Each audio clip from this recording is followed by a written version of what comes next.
பூசலாம். வெளிப்பூச்சா பூசலாம். இன்டேக்காவும் எடுக்கலாம் குர்குமின.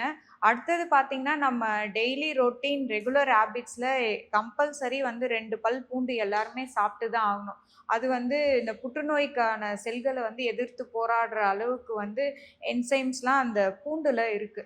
பச்சை பூண்டு வந்து நம்ம வந்து ஏதாவது ஒரு தொகையில அரைச்சியோ, சாதத்தோட பெனஞ்சு டெய்லி மத்தியானத்துல சாப்பிட்டுட்டு வரணும். இது மூலியமா வந்து பார்த்தீங்கன்னா, புற்றுநோய வந்து தடுக்கலாம். பிரிவென்ஷனா என்னென்ன ஃபுட்ஸ்லாம் எடுக்கலான்னு பார்த்தீங்கன்னா, டெய்லி ஒரு 2 பல் பூண்டு கம்பல்சரி பச்சை பூண்டு வந்து மத்தியானம் ஃபுட்டோட ஏதோ ஒரு விதத்தில தொகையில அரைச்சோ, ஏதோ ஒரு விதத்தில இன்டேக் எடுக்கணும்.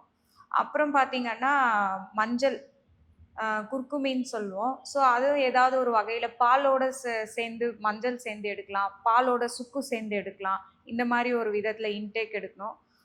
அதுக்கு அடுத்து இன்னொரு உணவு முறையில வேற என்னன்னு பார்த்தோம்னா, துளசி துளசி காப்பரோட சேர்ந்து துளசி.